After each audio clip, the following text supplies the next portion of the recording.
Hello students. जो पिछली video थी हमारी उसमें हमने सिंधु नदी तंत्र के विषय में बात करी थी। अब आज हम गंगा नदी तंत्र के विषय में बात करते हैं। और सिंधु नदी जो तंत्र था उसके बारे में हमने विस्तृत रूप से पढ़ाई कर ली। अब देखिए यहाँ पर गंगा नदी तंत्र हम देखेंगे और ये भी बहुत ही महत्वपूर्ण तंत्र है। जो हिमालयी नदियां हैं हमारी उनमें सबसे महत्वपूर्ण हम इसे मानेंगे, क्योंकि इसकी जो सारी नदियां हैं, बहुत सारी नदियां, इसमें सबसे ज्यादा नदियां समाहित हैं।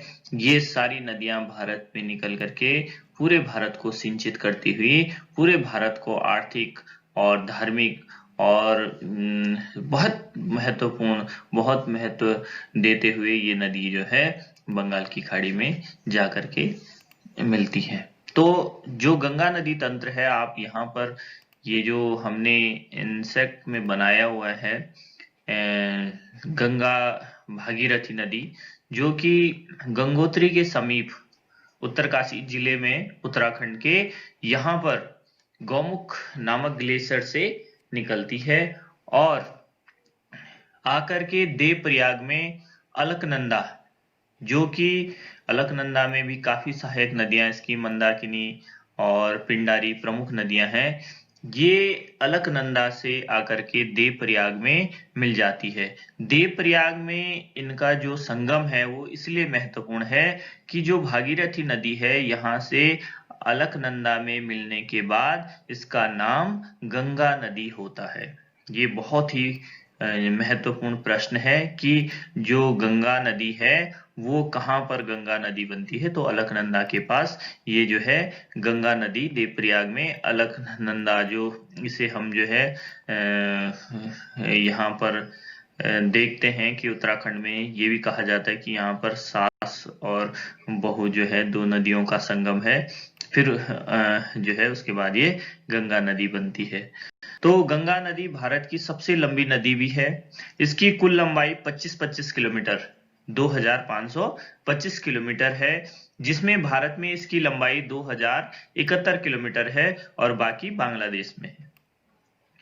सतोपथ हिमानी से निकली अलकनंदा और गौमुख से निकली भागीरथी जब देवप्रयाग में मिलती हैं, तब इसका संयुक्त रूप गंगा के नाम से जाना जाता है, जो कि मैंने आपको पहले भी बता दिया है। और जैसे कि मैंने आपको पहले ही बता दिया कि गंगा नदी तंत्र जो है वो बहुत बड़ा नदी तंत्र है और केवल उत्तराखंड में ही आप देखिए जो मुख्य मुख्य कुछ नदियां हैं उसमें ये आप देख सकते हैं यहाँ पर कौन सी नदी जो है एक दूसरे से मिलती हैं। तो आप देख रहे हैं कि जैसे पहले बताया हमने, गौमुख से भागीरथी आई और अलकनंदा की जो प्रमुख सहायक नदियां हैं आप देख रहे हैं, धौली गंगा जो कि अलकनंदा में विष्णुप्रयाग में मिलती है, पिंडर नदी जो कि पिंडारी ग्लेशियर से आते हुए कर्णप्रयाग में अलकनंदा से मिलती है, और मंदाकिनी नदी जो कि केदारनाथ से बहती हुई रुद्रप्रयाग में अलकनंदा से इसका संगम होता है। फिर वहां से ये अलकनंदा आगे जाकर के देवप्रयाग में भागीरथी नदी से मिलती है। तो अलकनंदा की जो दो प्रमुख सहायक नदियां हैं वो पिंडारी नदी और मंदाकिनी नदी है। पिंडारी नदी अलकनंदा को कर्णप्रयाग में आकर मिलती है और जो मंदाकिनी नदी है वो रुद्रप्रयाग में अलकनंदा से आकर के मिलती है। प्रसिद्ध केदारनाथ मंदिर मंदाकिनी नदी के तट पर स्थित है और बद्रीनाथ का मंदिर अलकनंदा नदी के तट पर स्थित है। आप मैप में इसको देख सकते हैं।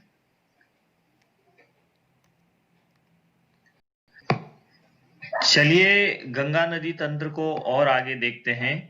ये देखिए उत्तराखंड से निकलते हुए जो गंगा नदी है वो उत्तर प्रदेश, बिहार और पश्चिम बंगाल तक बहती है।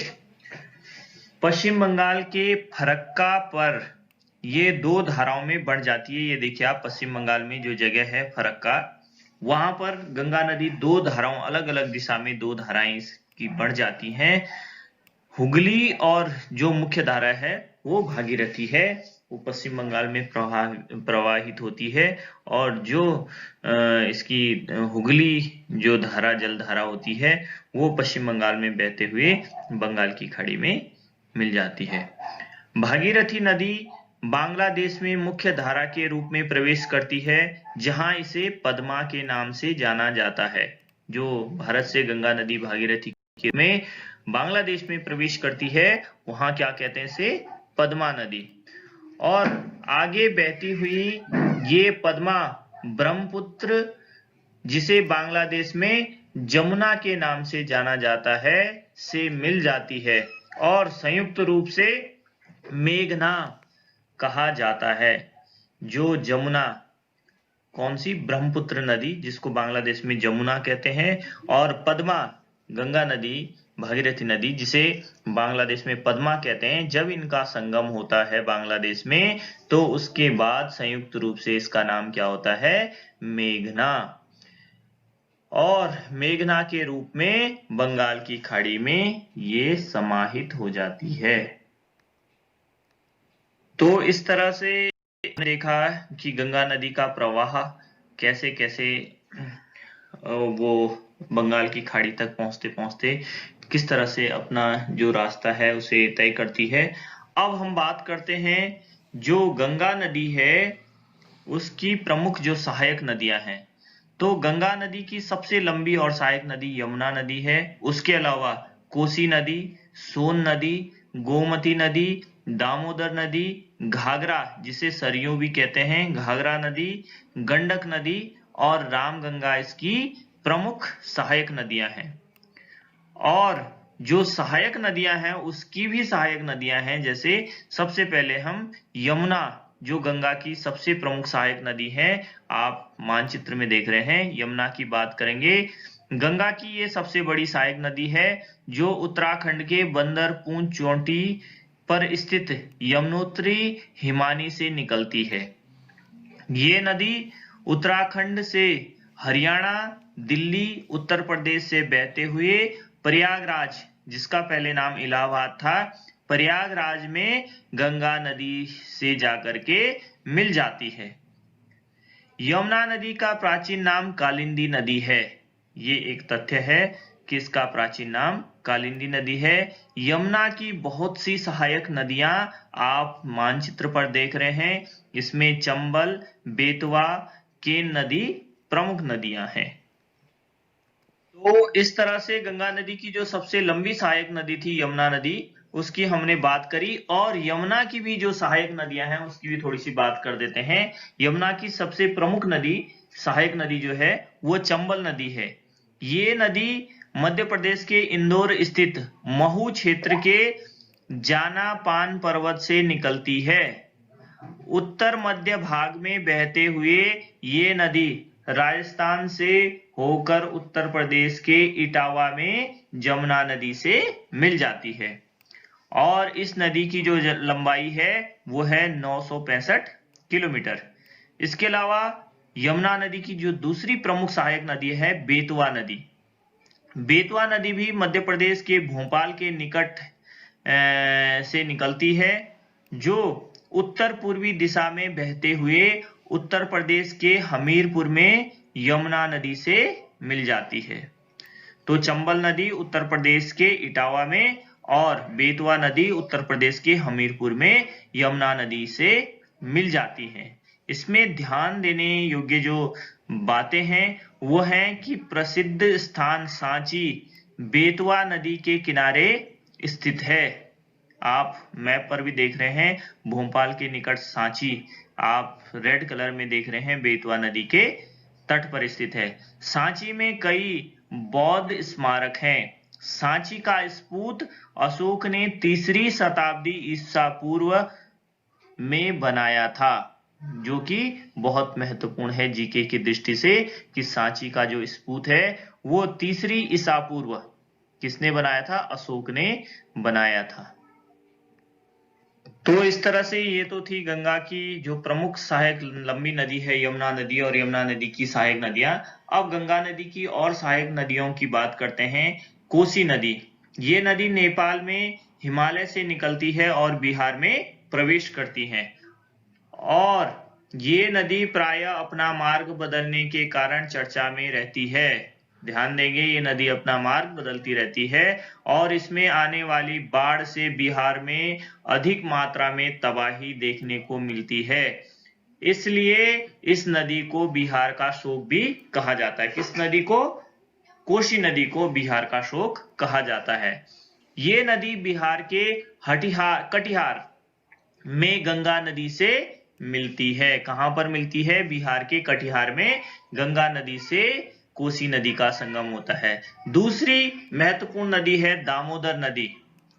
झारखंड के छोटा नागपुर पठार से निकलती है दामोदर नदी और पश्चिम में बहते हुए हुगली नदी में जाकर के मिल जाती है। हुगली नदी जो कि गंगा की धारा दो भागों में बढ़ जाती है पश्चिम बंगाल में, तो जो हुगली वाली धारा है उसमें जाकर के दामोदर नदी मिल जाती है। इस नदी में अचानक आने वाली बाढ़ के कारण इसे बंगाल का अभिशाप भी कहा जाता है। दामोदर नदी को कहाँ का अभिशाप कहा जाता है? बंगाल का। ध्यान रखिए, प्रदूषण के कारण इस नदी को जैविक मरुस्थल भी कहा जाता है। जैविक मरुस्थल, इसमें बहुत ज्यादा प्रदूषण है तो इस कारण से जैविक मरुस्थल भी कहा जाता है। और देखिए, और आगे बात करते हैं गोमती नदी। इस नदी का उद्गम उत्तर प्रदेश के पीलीभीत स्थित गोमत ताल से होता है, जिसे फुलहर झील भी कहते हैं। ये गंगा नदी की एकमात्र ऐसी सहायक नदी है जिसका उद्गम मैदान से होता है। तो गोमती का जो उद्गम स्थान है वो मैदानी क्षेत्र है। उसके बाद सोन नदी मध्य प्रदेश के अमरकंटक नामक स्थान से निकलती है और उत्तर की ओर बहते हुए ये पटना के निकट गंगा नदी में मिल जाती है। सोन नदी और यमुना नदी के बीच जल विभाजन का काम कैमूर की पहाड़ियां करती हैं। ये आप देख सकते हैं इस मानचित्र में, कैमूर की पहाड़ियां दिखाई गई हैं जो यमुना नदी और सोन नदी के बीच में जल विभाजन का काम करती हैं। इसके अलावा गंगा की सहायक नदियों में घाघरा, जिसे सरयू नदी के नाम से भी जाना जाता है, और गंडक नदी गंगा के बाएं तट पर आकर मिलती है। तो यहाँ पर जाल और भी ज्यादा आप देख रहे हैं। गंगा की लगभग सारी सहायक नदियां यहाँ पर आपको दिख जा रही हैं। और बात करते हैं जो गंगा की सहायक नदियां हैं, उनमें से आपने पिछले मानचित्र में भी देखा होगा कि कौन सी नदी गंगा के दाहिने तट पर और कौन सी नदी गंगा के बाएं तट पर आकर के मिलती हैं। तो ये आप इसमें देख सकते हैं, हमने गंगा की जलधारा को दिखाया है और जो बाईं तरफ नदियों के नाम लिखे हैं वो जैसे गोमती, गंडक, घाघरा और कोसी, ये नदियां बाईं तरफ से गंगा में मिलती हैं और दाहिनी तरफ से जो नदियां मिलती हैं उसमें यमुना, सोन और टॉन्स नदी प्रमुख नदियां हैं। तो इस तरह से इसके अलावा भी और नदियां आप पिछले वाले मानचित्र से देख सकते हैं, इसमें ऐड कर सकते हैं। तो ये गंगा की दाहिनी और बाईं तरफ से मिलने वाली नदियां भी कई बार पूछा जाता है। तो गंगा नदी को 2008 में राष्ट्रीय नदी का दर्जा दिया गया और गंगा के किनारे बसा सबसे बड़ा शहर कानपुर है। इस चीज को भी आप याद रखेंगे कि गंगा नदी को कब राष्ट्रीय नदी का दर्जा मिला, तो 2008 में इसे राष्ट्रीय नदी का दर्जा मिला। और गंगा के किनारे पर सबसे बड़ा शहर, जितने भी शहर हैं उनमें सबसे बड़ा कानपुर शहर है। गंगा नदी के प्रवाह का क्रम जो कि मैंने पहले ही बताया, उत्तराखंड से उद्गम होता है, फिर उत्तर प्रदेश में और फिर बिहार में और फिर पश्चिम बंगाल में। तो भारत में जो गंगा का ये प्रवाह क्रम है वो इस प्रकार से है। तो इस तरह से हमारा ये जो गंगा नदी तंत्र है वो यहाँ पर समाप्त होता है और ये जो वीडियो है इसे हम यहीं पर समाप्त करते हैं। मैं वसुदेव रावत आपका धन्यवाद करता हूँ कि आपने बहुत ही उससे शायद इस वीडियो को देखेंगे और अगली जो वीडियो हम बनाएंगे वो रहेगी ब्रह्मपुत्र नदी तंत्र पर।